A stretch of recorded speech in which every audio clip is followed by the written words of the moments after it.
Imagine a sponge the size of a city.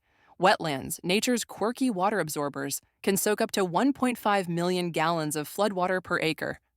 That's like having a giant, eco friendly sponge preventing floods. This surprising fact makes wetlands unsung heroes in flood control. When heavy rains hit, these natural sponges absorb excess water, reducing flood risks and protecting communities. It's a quirky yet vital role that most people overlook.